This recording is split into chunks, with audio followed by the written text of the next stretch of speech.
jika ada manusia, kita manusia bukan? Berarti kita termasuk yang dikhitab, yang dituju di ayat ini. Ingat, ayat ini bukan untuk kambing, bukan untuk ayam, bukan untuk elang. Ayat ini untuk kita. Karena itu kata para ulama, kalau sedang baca Al-Quran, rasakan ayat itu ditujukan untuk kita secara langsung. Kita yang sedang dituju oleh Allah. Perhatikan baik-baik. Manusia yang beraktivitas, apapun pekerjaannya, diberikan modal waktu oleh Allah, tapi sayang ada orang yang mengisi waktunya tak punya nilai di hadapan Allah. Kapan itu bisa punya nilai? Maka dalam bahasa Arab, kalau ada satu kondisi yang mengeluarkan kita dari situ, maka gunakan huruf illah.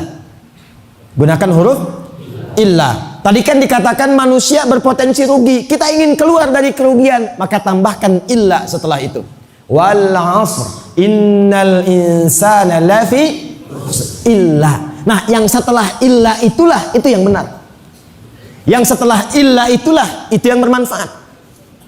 Maka ada berapa kegiatan yang bermanfaat menurut Allah dalam surah ini yang dibimbingkan kepada kita? Satu, illalladzina ini dia. Alladzina amanu. Satu.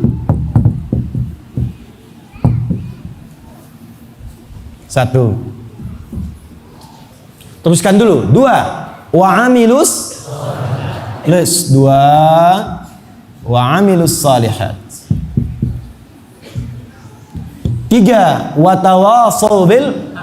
Tiga, hak. Empat, watawasau bis. Empat ini saja. Jadi kalau kita pegang empat ini sampai kita wafat, maka kita akan digolongkan oleh Al-Quran termasuk orang yang beruntung dan akan bahagia saat kembali kepada Allah Subhanahu wa Ta'ala. Mau seperti itu? Ingin seperti itu? Yuk, perhatikan baik-baik ayatnya, karena ini diantara surah terpenting yang diturunkan dalam Al-Quran. Satu, alladzina ismun mausulun yadullu ala al-jam'il jam'iyah. Alladzina itu disebutkan sebanyak 1080 kali dalam Al-Quran. Mencakup semua kalangan tanpa kecuali. Laki-laki, perempuan, tua, muda, besar, kecil, kaya, cukup, semua tanpa kecuali. Yang punya jabatan dunia, yang tak punya jabatan dunia, pejabat, rakyat, diplomat, birokrat, pedagang, pebisnis, semua tanpa kecuali. Artinya apa? Artinya Allah menginginkan semua hambanya itu bahagia. Allah menginginkan semua hambanya tidak rugi. Cuman sayang kadang ada hamba yang diinginkan oleh Allah diberi petunjuk, cuma petunjuknya tidak diambil. Maaf ya, ini contoh saja ya, contoh. DKM tak harus mengikuti, cuma contoh. Contoh. Misal, kalau DKM di masjid ini lantai batu ini, setiap ada pengajian menyediakan snack misalnya. Ini contoh saja, contoh. Ya. Menyediakan snack, diberikan makan, diberikan minum. Tapi ada ketika di antara jamaah yang dibagi itu, ada yang tak mau ambil makanan, ada yang tak mau ambil minuman. Sehingga tak sadar dia, tausiah ceramah agak lama, dia mulai lapar kehausan, tapi dia memilih tidak mengambil. Akhirnya ketika dia pulang, dia jatuh pingsan. Pertanyaannya, yang salah itu panitianya atau orangnya? Panitia memberi, dia tidak mengambil. Allah itu menebarkan hidayah. Tidak ada hamba yang tidak dapat hidayah, diberikan oleh Allah. Cuman sayang ketika diberi, hambanya tak mau ambil. Ibu kenal Firaun?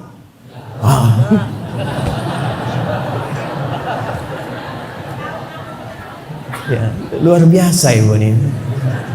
Sekali lagi ibu kenal, saya udahan dah ceramah. Kenal Firaun, Pak? Insya Allah. Kenal di mana ibu? Catat kalimat ini ya. Bolehlah jadi status pun boleh, tak apa-apa. Firaun itu Fir'aunnya. Firaun itu Fir'aun. Apa maksud Fir'aunnya itu? Fir'aun itu termasuk manusia paling jahat yang diabadikan perilakunya dalam Al-Quran. Satu, mengaku Tuhan. Orang sekarang tak ada mengaku Tuhan, paling tinggi mengaku Nabi. Ya, dan itu dikabarkan oleh Nabi sebelumnya, akan ada orang yang setelah kematianku, setelah wafatku akan mengaku Nabi. Kalimat Nabinya singkat, la nabiyya ba'di. Tak ada Nabi setelah aku. Itu artinya apa? Akan ada orang mengaku Nabi setelah aku. Kalau ada yang mengaku, cukup katakan, la, tak ada Nabi setelah aku. Cuma memang aneh. Kalau ada orang mengaku Nabi, itu biasa. Yang aneh itu setiap ada yang ngaku, ada pengikutnya. Itu yang aneh itu. Dulu ada AM pelatih bulu tangkis, ngaku Nabi. Ditangkap oleh polisi kita. Diinterogasi, kenapa Bapak mengaku Nabi? Saya ke Bogor Pak, dapat wahyu katanya. Bisa dibayangkan, orang ke Bogor dapat talas, dia wahyu tuh. Tapi ada yang begitu. Ada yang begitu. Fir'aun lebih daripada itu, dia mengaku Tuhan. Ana rabbukumul a'la. Aku Tuhan kalian yang paling agung. Fir'aun. Hobi bunuh orang. Laki-laki eksekusi. Bu. Kalau ibu hidup zaman Fir'aun dan mengandung, itu akan ditugaskan petugas khusus yang menginteli, mendampingi ibu setiap saat dengan pisau yang sudah terhunus siap. Jadi begitu melahirkan, langsung dilihat. Kalau laki-laki, dibanting bayinya ke bawah, digorok di hadapan ibu yang baru melahirkannya. Ya, menyembelih sesuatu dengan dijatuhkan dulu, itu bahasa Arabnya zabaha. Zabaha. Kalau tak dijatuhkan, bahasa Arabnya nahara. Unta itu disembelihnya tidak dijatuhkan, karena itu menggunakan nahara. Inna a'tainakal fasalli rabbika wan. Itu untuk unta. Tapi kalau kambing, sapi, kerbau dijatuhkan dengan lembut, bukan sekedar jatuh 1, 2, 3 tarik, bukan begitu. Ada caranya. Kata Nabi, idza dzabhtum fa asinu dzibha. Kalau engkau ingin menyembelih, yang bagus sembelihan itu. Itu pun makhluk Allah juga, baguskan. Maka cara simpulnya baguskan, cara nariknya baguskan. Jangan engkau asah pisaumu itu di hadapan hewan yang akan disembelih. Nanti Idul Adha kalau mau ngasah, jauhkan pisaunya. Jangan di hadapan kambingnya. Tunggu ya, ditajam betul. Tidak sakit kok insya Allah. Tidak boleh. Nah itu zabaha. Kalau menggoroknya berkali-kali begini, itu zabaha yuzabbihu. Diabadikan di Quran surah kedua di ayat 49. Wa idh najjaynakum min ali fir'auna yasumunakum su'al 'adzab yuzabbihuna abna'akum wa yastahyuna nisa'akum. Fir'aun kejamnya luar biasa, cepat tersinggung, dan kalau tersinggung resiko kematian. Makanya Nabi Musa alaihissalam sebelum datang berdoa, Rabbi syrahli wa yassirli wahlul 'uqdatan yafqahu. Kalau bapak hidup zaman Fir'aun, aku tak suka dengan rambut kau. Bukan disuruh cukur mas, pisahkan kepala dari badannya. Fir'aun. Tapi Fir'aun Fir'aunnya tetap rahmat Allah secara berkeadilan berlaku dalam hukum kehidupan. Musa, Harun, idhaba ila Fir'auna innahu tagha. Fir'aunnya dikirimkan 2 orang nabi sekaligus, Musa dan Harun. Cuman sayang ketika didakwahi, diberikan hidayah, Fir'aunnya nggak mau ngambil. Jadi saya mau balik ke belakang. Allah itu memberikan hidayah secara luas, cuman kadang-kadang hambanya tidak mengambilnya. Itu poinnya. Apa hubungan dengan yang ini? Kita balikan. Alladzina, kata Allah, aku inginkan semua hambaku itu semuanya nyaman. Pulangnya nyaman, dunianya senang, akhiratnya bahagia. Makanya menggunakan kata alladzina. Cuma nanti hambanya mau atau tidak. Sekarang kita tanya dulu dari kita. Bapak Ibu kalau diberikan pilihan oleh Allah, mau untung atau rugi? Untung atau rugi? Yakin?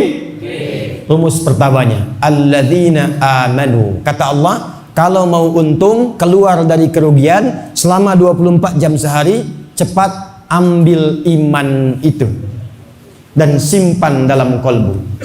Bahasa Arab mengambil sesuatu dan menyimpannya dengan kuat itu menggunakan wazan dalam ilmu sharaf af'ala.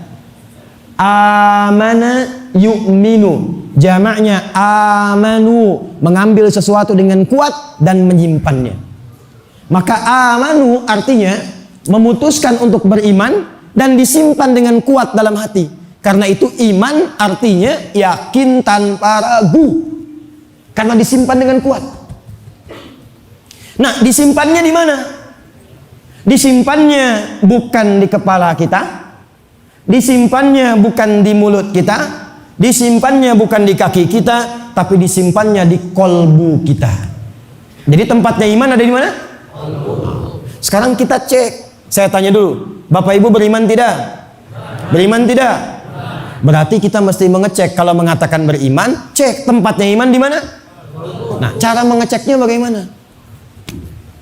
Iman ini yang tempatnya ada di dalam kalbu punya pengecekan standar. Allah mengabsen getaran iman ini 5 kali dalam sehari. Berapa kali? Lihat waktunya.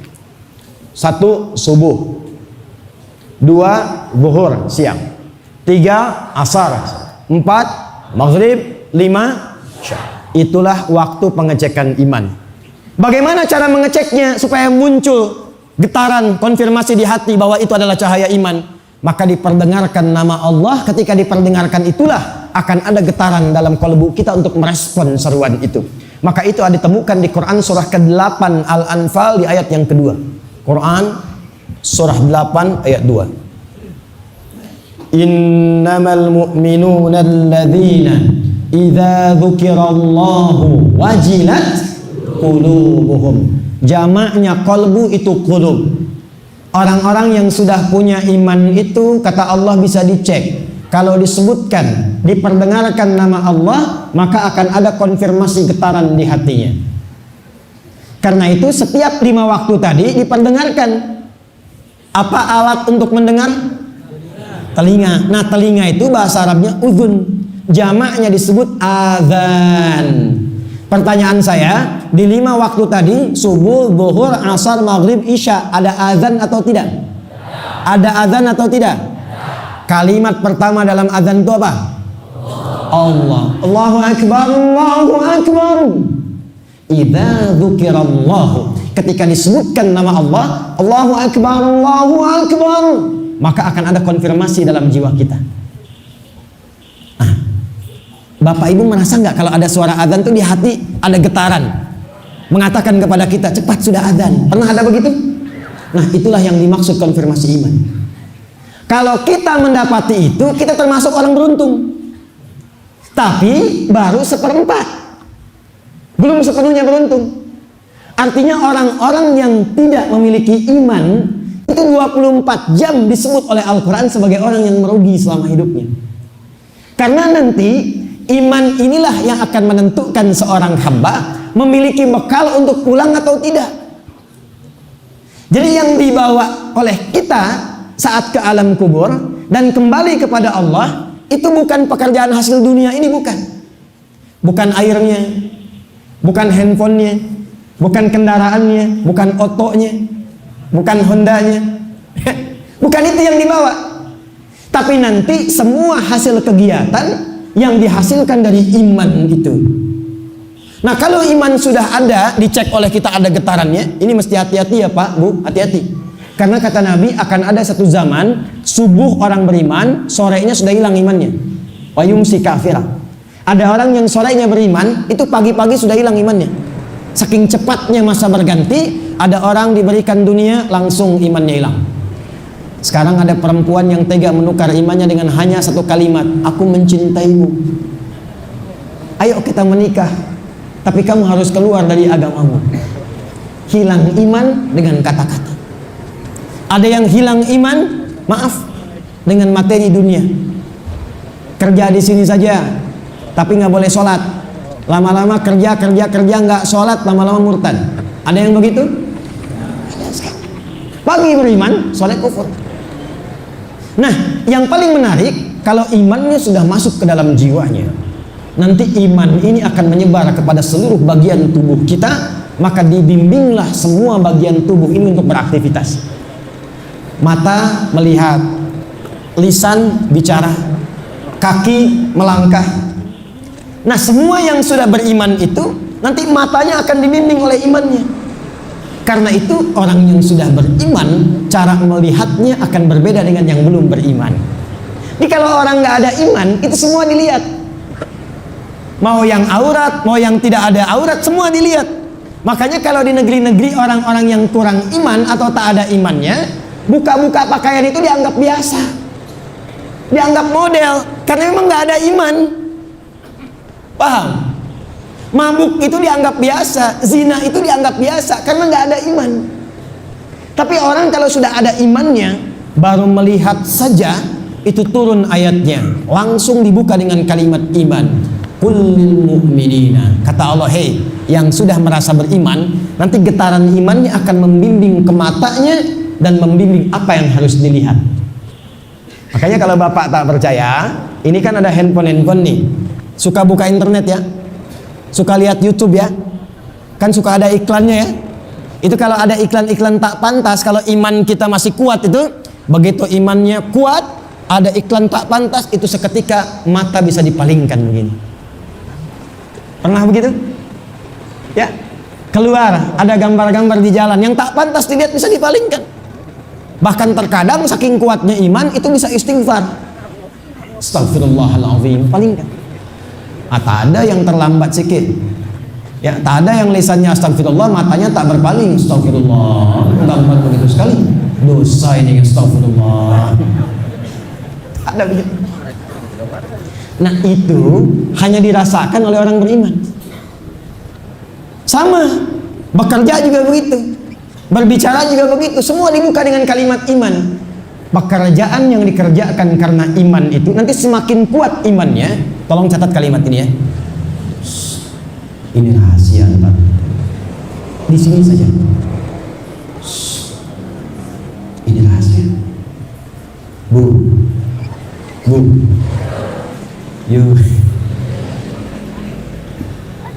Semakin kuat iman seseorang, itu pasti akan semakin baik perilakunya. Jadi kalau kita ingin jadi orang baik, gampang sebetulnya. Kuatkan imannya. Karena orang beriman itu pasti baik. Zaman Nabi umat jahiliyah semua, tapi begitu beriman pada baik semua. Tadi masih ingat yang saya pernah sebutkan kampung begal? Itu nama kampungnya Gifar. Tokohnya Jundub bin Junadah. Tapi beliau memutuskan untuk beriman, masuk Islam. Setelah masuk Islam, beliau bilang sama Rasulullah, ya Rasulullah berikan nasihat. Kata Nabi, pulang. Kata beliau, ya Rasulullah, aku akan umumkan keislamanku di depan orang-orang, di depan Ka'bah. Kata Nabi, jangan, orang-orang masih anti, nanti kamu dipukuli. Apa jawab Jundub? Ya Rasulullah, saya ini membegal terang-terangan, masa beriman sembunyi-sembunyi? Saya ini membegal terang-terangan, masa beriman sembunyi-sembunyi? Aku ingin bertobat di hadapan Allah, datang ke depan Ka'bah, dia katakan, hei orang-orang Mekah, kumpul orang-orang, saksikan, asyhadu an la ilaha illallah, asyhadu anna Muhammadar Rasulullah, dipukulin sama orang, jatuh pingsan. Begitu akan diteruskan, ditemukan, konon dalam riwayat disebutkan Ali bin Abi Thalib, konon ada yang menyebutkan Hamzah radhiyallahu alaihim jami'an. Jangan lakukan, karena ini orang dari Gifar. Kalau ini wafat, nanti kafilah kita lewat sana, tak akan pernah ada yang selamat. Maka dibiarkan orang itu sampai dia pulang. Namanya Jundub bin Junadah. Tahukah Bapak Ibu apa yang terjadi setelah dia beriman? Beliau pulang ke daerahnya, dibantu warganya untuk beriman. Dan apa yang terjadi ketika Nabi hijrah ke Al-Madinah Al-Munawwarah itu, ternyata Madinah heboh. Dabdikduk. Datang satu rombongan dari Gifar. Ternyata itu para pembegal yang sudah taubat. Hampir sekampung berubah menjadi muslim dan berubah menjadi orang-orang yang baik setelah mereka beriman. Maka untuk mengabadikan itu, beliau menyantumkan nama kampungnya di depan kunyahnya. Namanya Abu Dzar. Untuk mengenalkan saya dari kampung begal, maka beliau sebutkan, tambahkan nama kampungnya dengan i di ujungnya. Saya dari Gifar, maka tambah alif lam di depannya, Al-Ghifar, ujungnya i, Al-Ghifari. Maka dari sejak saat itu dikenal dengan nama Abu Dzar Al-Ghifari. Nah itu maksudnya begini, saya dulu sebelum muslim pembegal, sekampung begal semua, tapi setelah kami beriman, kami baik semuanya. Itu maksudnya. Jadi iman itu membuat kita lebih baik. Kalau bicara baik, kalau bertutur mulia, mendengar baik, melihat baik. Jadi kalau ada pejabat beriman, gak mungkin berbuat yang kotor, gak mungkin korupsi. Kalau ada pedagang beriman, di pasar itu pada beriman, gak ada tipu-tipu, gak ada pengurangan timbangan. Kalau bapak ibu beriman, pasti anaknya baik-baik semua. Dan kalau kita semua beriman, demi Allah saya katakan, bangsa ini akan maju, makmur dan baik di hadapan Allah Subhanahu wa Ta'ala. Nah, pekerjaan yang dibimbing oleh iman itu bahasa Qur'annya disebut dengan amal soleh. Apa namanya?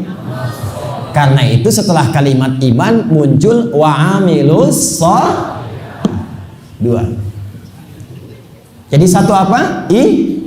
Kedua amal Nah, jadi oleh Allah disindir kebiasaan orang jahiliyah. Hei, kenapa kamu sore-sore cuma begitu?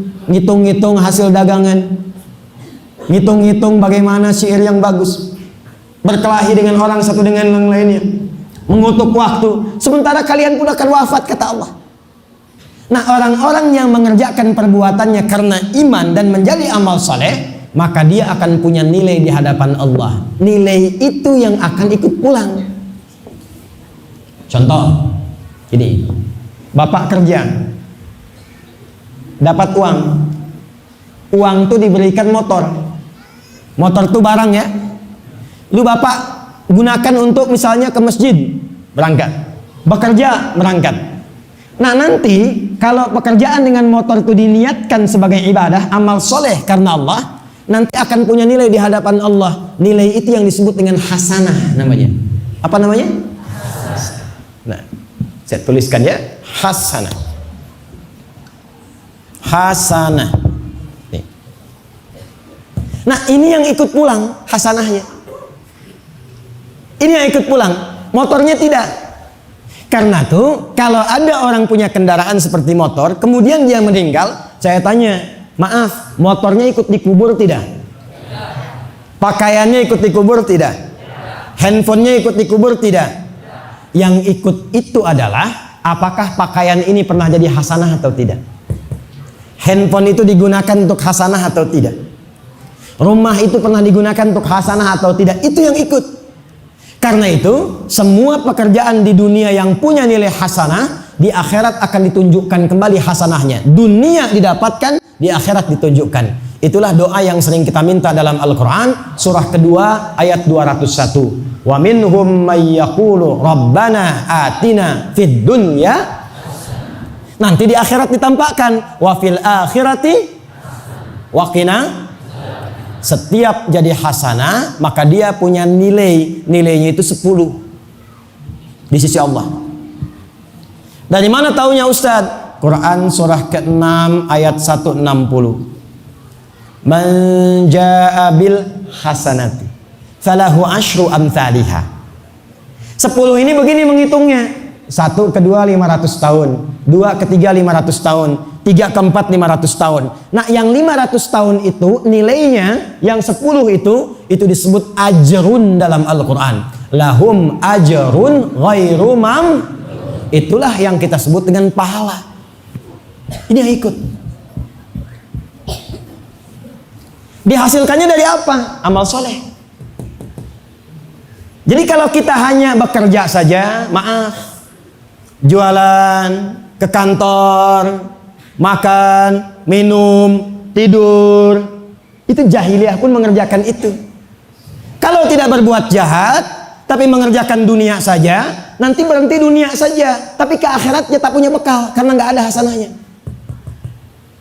Maka sejak di dunia cari perbuatan-perbuatan yang punya nilai di hadapan Allah Subhanahu wa Ta'ala. Apa perbuatan yang bisa menjadi amal soleh itu? Adalah semua perbuatan yang dibenarkan oleh Allah. Dalam bahasa Quran, semua perbuatan yang dibenarkan oleh Allah disebut hak namanya.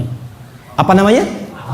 Makanya hak itu dalam Quran selalu dilekatkan dengan Allah. Al-haqqu mir rabbika fala takunanna minal mumtarin. Al-Baqarah ayat 147. Contoh, maaf, minum boleh tidak? Boleh tidak? Jangankan yang beriman, yang belum beriman pun minum. Tapi minum bagaimana yang dibenarkan oleh Allah. Kata Nabi, sebelum engkau minum, ambil dengan tangan kananmu, ucapkan Bismillahirrahmanirrahim.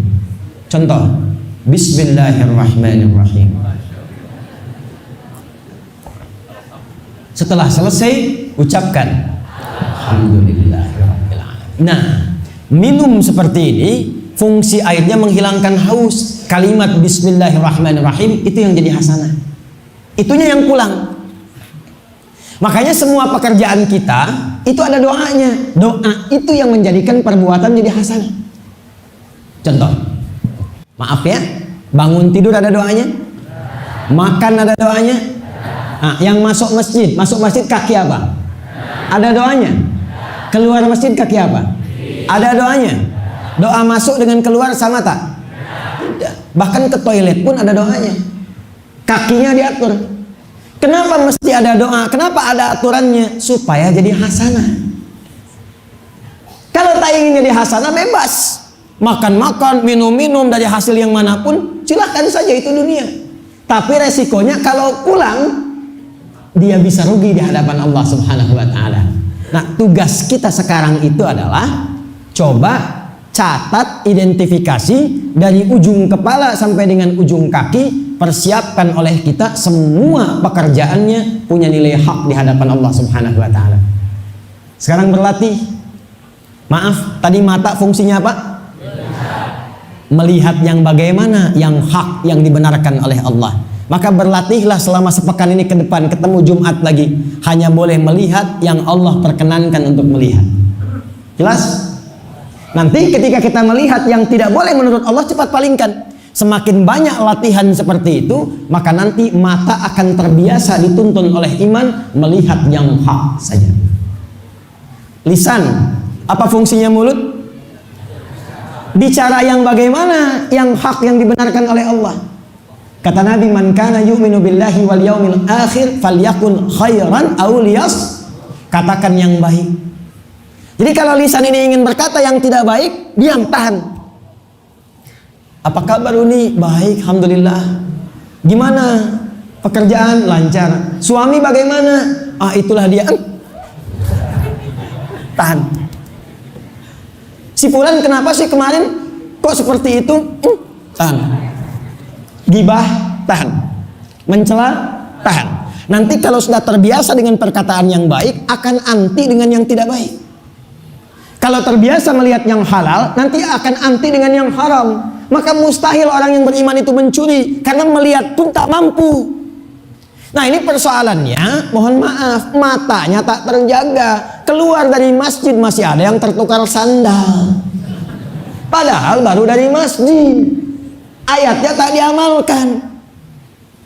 Mana sandal awak nih? Oh, ini dia sandalnya nih. Dipakailah sandal, padahal dia masuk ke masjid tak pakai sandal. Terjadi. Berlatih sampai ujung kaki. Nah, puncaknya, maaf, tugas kita hanya itu saja, apapun pekerjaannya. Bapak yang mau dagang, dagang silakan. Bagaimana berdagang yang disukai oleh Allah? Jangan curang, jujur, jauhi riba, jangan sogok menyogok, jangan korupsi. Ah, ini ya, yang di pemerintahan, jangan korupsi. Membantu, lihat yang maslahat, turunkan kebijakan yang baik. Itu yang disukai. Itu yang disukai. Kalau kita sudah terbiasa dengan itu, jaga sampai tiba waktu kematian. Kata Quran, wa tawasau bis, sabar ya sampai meninggal. Ntar kalau sudah meninggal, nggak capek lagi, nggak ada kerja lagi, tinggal istirahat, nunggu hisab dan ridha Allah Subhanahu wa ta'ala. Orang-orang yang terbiasa dengan iman dan amal soleh, maka Nabi Muhammad diperintahkan langsung oleh Allah, termaktub dalam Quran surah kedua ayat ke-25 untuk memberikan kabar gembira kepada orang-orang itu. Wa basyiril ladzina amanu wa amilus solihati anna lahum jannatin tajri min tahtihal. Orang ini hidupnya akan dimuliakan, meninggalnya akan tenang, dan pulangnya langsung disiapkan oleh Allah para malaikat untuk menyambutnya di pintu surga. Bahkan saat sakaratul maut ditampakkan surga dan hasil dari perbuatan amal solehnya. Itu yang menjadikan dia tenang dan diridhai oleh Allah dan disiapkan surga untuknya. Quran surah 89 ayat 27 sampai 30. Ya ayyatuhan nafsul irji'i ila rabbiki radiyatan fadkhuli fi ibadi wadkhuli. Nah, terakhir hadis Nabi Muhammad sallallahu alaihi wasallam fima rawahul Bukhari, dalam kitab Sahih Al-Bukhari, topiknya Badul Khalqi, subtopik yang ke-9 sifat abwabul jannati, nomor hadis 3257. Nabi mengatakan fil jannati thamaniyatu abwabin, di surga itu ada 8 pintu surga. Ada berapa? Nah, ternyata 8 pintu surga itu kembali ke amal soleh kita. Maka siapkan 8 amalan pokok itu, turunkan saat ke bumi. Contoh, ada orang rajin puasa, maka pintunya akan disambut dengan pintu Ar-Rayyan. Ada orang rajin sholat, maka akan disambut dengan pintu As-Salah. Ada orang rajin berbagi, rajin menolong, rajin membantu saudaranya yang kesulitan, maka akan dibuka pintu As-Sadaqah. Ada orang rajin berjuang di pemerintahan menegakkan kebenaran, berjuang di pasar-pasar menegakkan kebaikan, bantu orang lain, saling menolong, maka itu nanti akan masuk lewat pintu babul jihad. Ada lagi pintu babul haji, ada lagi pintu Darussalam, orang yang senang damai, orang yang mengajak kepada ketenangan, ngajak kepada kebaikan, maka akan disambut di pintu Darussalam. Orang yang banyak perbuatan baiknya sehingga menjadi orang takwa, maka disambut di pintu Darul Muttaqin. Tinggal sekarang cari amalannya, siapkan konsisten, jaga sampai kita wafat. Itulah inti surah Al-Asr yang membedakan orang beriman dengan orang-orang jahiliyah.